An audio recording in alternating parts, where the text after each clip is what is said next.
I'm, first of all, grateful to ERPIC for giving me this opportunity to speak to you today. I'm just going to say a few words over the next 10 minutes about the COVID-19 pandemic and its impact upon the United Kingdom as an actor in the Eastern Mediterranean, as a partner of the United States, and as an ex-partner of the European Union, the United States and European Union being two of the other big actors in the Eastern Mediterranean region. I'm going to limit myself to advancing three propositions, which are preliminary propositions based upon my perception of the situation as a British citizen living in the Republic of Cyprus who's been observing quite closely the unfolding catastrophe in the United Kingdom, the policy pursued by the British government, and the reaction of the British people. The first proposition is to do with leadership. The United Kingdom has evidently failed to provide any form of leadership, from what I can see, in the pandemic. Now, I make that point mindful of the history of the 20th century. During the two world wars of the 20th century and the Cold War, the United Kingdom did play a leading role in each of those three wars. World War, the Second World War, and in the Cold War. Now, I'm using the wartime analogy because the politicians have been making it. The Health Secretary, for example, Matt Hancock, described this as a war against an invisible killer. So it's fair for me as an academic to draw upon that wartime analogy. And it is a matter of regret that the United Kingdom appears to have ploughed its own furrow thus far in the pandemic.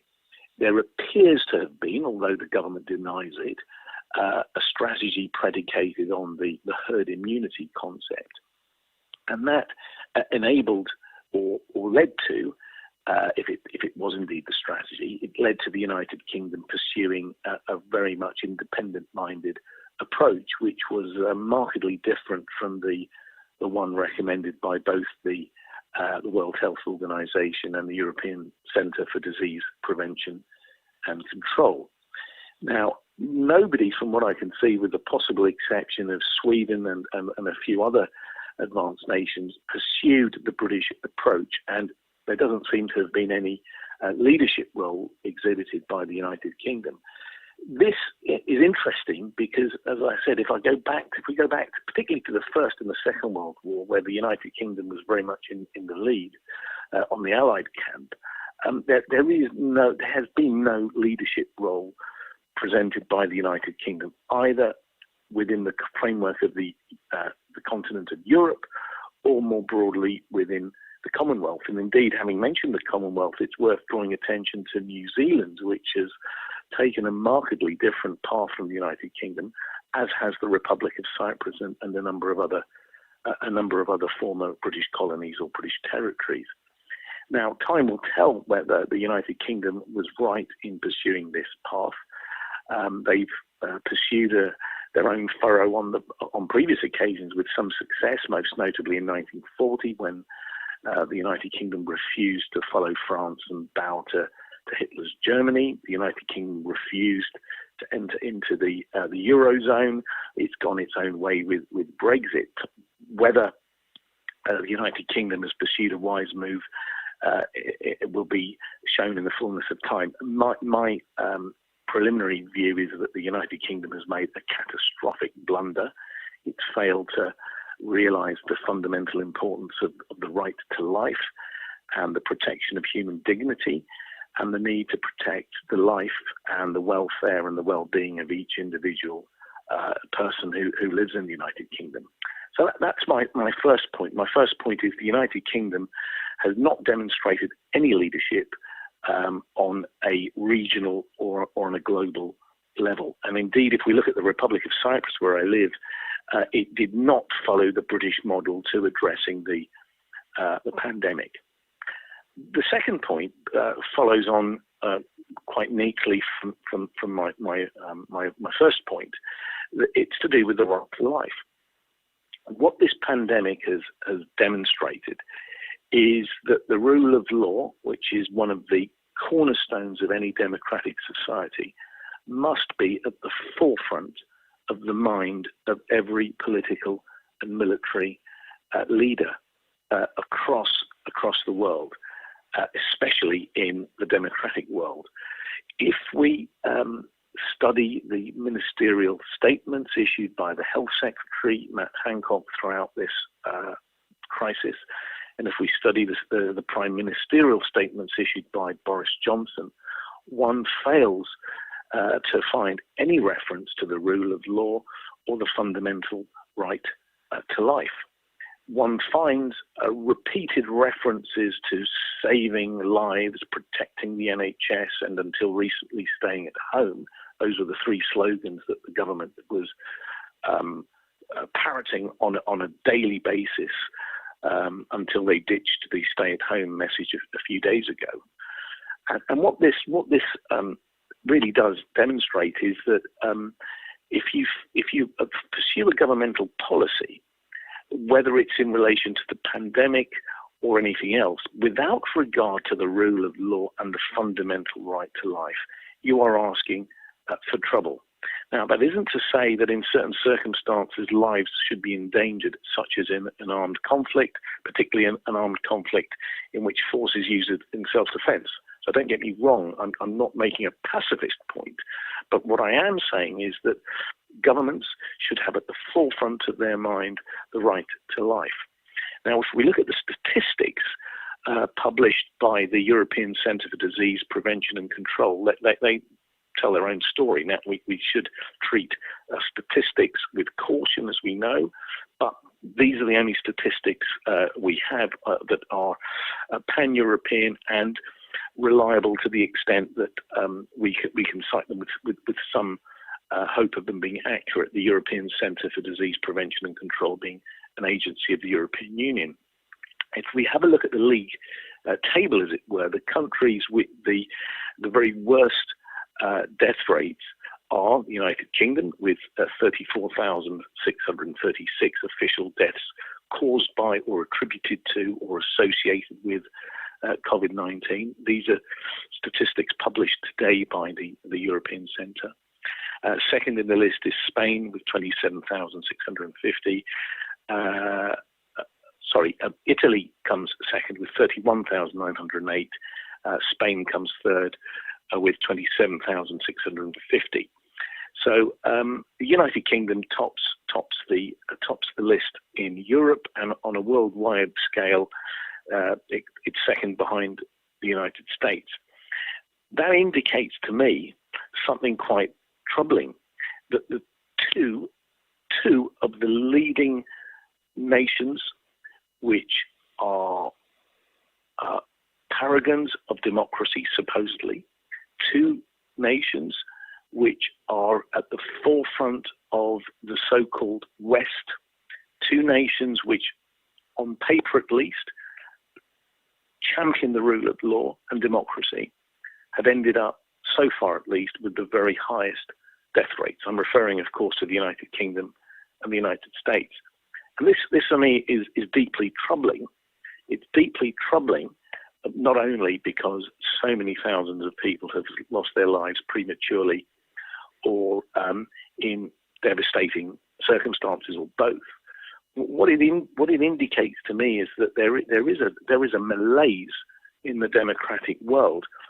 The countries which should be at the forefront of promoting fundamental democratic values, such as the right to life, are the ones which appear to have acted in a way that has been reckless or negligent or otherwise inappropriate, and that behaviour has resulted in such catastrophic loss of life.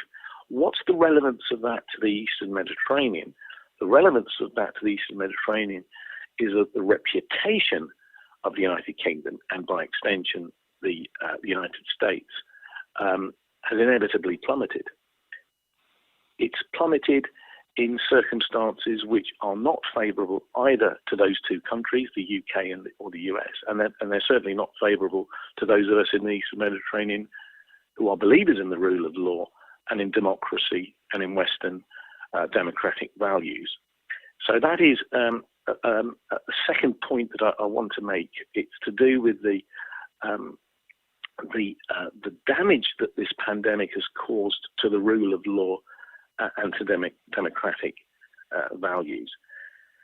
And the third and final point that I want to make about the United Kingdom is that it found itself in this predicament at the very same time as it's in the first of the two post-Brexit epochs. It exited the European Union at 2300 hours Greenwich Mean Time on the 31st of January 2020. It did so on the day that the Chief Medical Officer in England announced that the first persons with COVID-19 had been diagnosed. Back then it was called Wuhan coronavirus, if you remember. If you have a look at the parliamentary proceedings in the House of Commons and House of Lords at the time, the phrase that was used at the time was Wuhan coronavirus. It seems to have undergone an Orwellian transformation and is now referred to as COVID-19. Be that as it may, the point I'm making is that is a very interesting coincidence. The first COVID-19 cases were announced in the United Kingdom on the date that the first stage of Brexit took place. And since the 31st of January, the numbers of cases in the United Kingdom have escalated. The numbers of deaths, of course, have gone up and up and up.